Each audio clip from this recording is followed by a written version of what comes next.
আপনি মনে করেছেন সকাল থেকে সন্ধে পর্যন্ত 100 বার স্ত্রীকে ভালোবাসি বললে, যুবক মনে করেছে বিয়ে করবে আর স্ত্রীকে 100 বার আই লাভ ইউ বললে সংসার টিকবে। জি না, ব্যক্তিত্ব ছাড়া সংসার আপনি কন্ট্রোল করতে পারবেন না। যদি ব্যক্তিত্ব দেখতে চান তাহলে আমি আপনাকে 1 মিনিট ব্যক্তিত্ব দেখাই। আয়েশা রাদিয়াল্লাহু তাআলা আনহা বলছেন, কুন্না রাজা'না মিনাল গাজওয়াহ, আমরা একটা যুদ্ধ থেকে ফিরছিলাম মদিনাতে। সাকাতাতলি কিলাদাতুন, আমার গলার হার ছিল, গলার হার হারিয়ে গেল। এমন জায়গায় এমন সময় আমার গলার হার হারিয়ে গেল যেই জায়গায় পানিও পাওয়া যায় না, আর সালাতেরও সময় হয়ে গেছে, পানিও পাওয়া যায় না, সালাতেরও সময় হয়ে গেছে, হারও হারিয়ে গেছে, জনসমাজ মহাবিপদে। এই কথা যখন আমার আব্বা আবু বকর রাদিয়াল্লাহু তাআলা আনহুর কানে গেল, তখন আবু বকর রাদিয়াল্লাহু তাআলা আনহু আমার তাঁবুতে আসলেন, আমার কাছে আসলেন। এমতো অবস্থায় রাসূল সাল্লাল্লাহু আলাইহি ওয়াসাল্লাম তার মাথা আমার উরু রানের উপর দিয়ে শুয়ে আছেন। এমতো অবস্থায় আল্লাহর রাসূল আমার স্বামী মুহাম্মদ সাল্লাল্লাহু আলাইহি ওয়াসাল্লাম তার মাথা আমার উরু রানের উপর দিয়ে শুয়ে আছেন। ফালাকাজানি লাকজাতান শাদীদা, আমার পিতা আবু বকর রাদিয়াল্লাহু তাআলা আনহু আমাকে এত জোরে মারলেন, আমাকে এত জোরে মারলেন, আমাকে এত জোরে মারলেন, যদি আল্লাহর রাসূল আমার উরু রানের উপর মাথা না দিয়ে শুয়ে থাকতেন তাহলে আমি আয়েশা ছিটকে দূরে চলে যেতাম। এত জোরে আমার পিতা আমাকে মারলেন।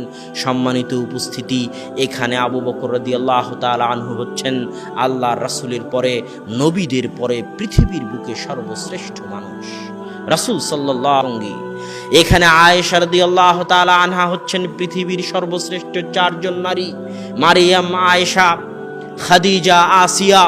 এই 4 জন সর্বশ্রেষ্ঠ নারীর একজন হচ্ছেন আয়েশা রাদিয়াল্লাহু তাআলা আনহা, মুহাদ্দিসা, ফাকিহা, মুফাসসিরা। সাহাবায়ে কেরাম যখন কোনো মাসালা বুঝতে পারতেন না তখন আয়েশা রাদিয়াল্লাহু তাআলা আনহার নিকট থেকে বুঝে নিতেন। এত বড় জ্ঞানী, এত বড় বিদুষী রাসূল সাল্লাল্লাহু আলাইহি ওয়াসাল্লামের স্ত্রী আবু বকর রাদিয়াল্লাহু তাআলা আনহুর বিবাহিত মেয়ে। আরও উপস্থিত কে আছেন? মুহাম্মদ সাল্লাল্লাহু আলাইহি ওয়াসাল্লাম, যিনি পৃথিবীর সর্বশ্রেষ্ঠ নবী, নবীদের মধ্যে সর্বশ্রেষ্ঠ নবী। সর্বশ্রেষ্ঠ মানুষে সর্বশ্রেষ্ঠ নবীর সামনে সর্বশ্রেষ্ঠ নারীদের একজনকে মারতেছেন, পিতায় মারতেছেন, মেয়েকে মারতেছেন, বিবাহিতা মেয়েকে মারতেছেন, শ্বশুরে মারতেছেন, জামাইয়ের সামনে মারতেছেন।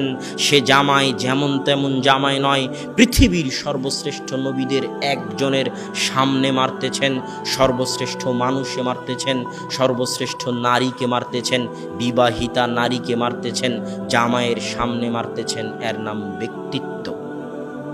এত মহান ব্যক্তিত্বের অধিকারী ছিলেন আবু বকর রাদিয়াল্লাহু তাআলা আনহু। ব্যক্তিত্ব মানে হচ্ছে আপনি চললে আপনাকে দেখে 5-10টা মানুষ প্রভাবিত হবে, দেখে শিখবে। ছেলে পিতাকে দেখে শিখবে, আমি যেন আমার পিতার মতো হতে পারি, পিতার মতো চলতে পারি। স্ত্রী স্বামীকে দেখে শিখবে, স্বামী স্ত্রীকে দেখে শিখবে। এর নাম ব্যক্তিত্ব। এই ব্যক্তিত্ব ছাড়া সংসার চলবে না, সমাজও চলবে না। তো সাহাবায়ে কেরামের যুগে কেন ইসলাম এত দ্রুত ছড়তো? তাদের ব্যক্তিত্ব ছিল, তাদের ব্যক্তিত্ব দিয়ে মানুষ প্রভাবিত হয়েছে। তাদের চাল চরিত্র ব্যবহার এত উন্নত মানের ছিল। আর আজকে আমাদের চাল চরিত্র কেমন? বক্তব্যের মঞ্চে উঠলে মানুষকে গালি না দিলে আমাদের বক্তব্য হয় না। উমুক চোর, তুমুক বেয়াদত, তুমুক বেদাতি, তুমুক মুশরিক, তুমুক ডাইরেক্ট ইবলিশ শয়তান, ডাহা শয়তান, ডাহা মিথ্যাবাদী। এই যে কথার ধরন, বক্তব্যের ধরন, দাওয়াতের ধরন, এবং আমরা যারা আছি তাদেরও দাওয়াতের ধরন এক। এই দাওয়াত দিয়ে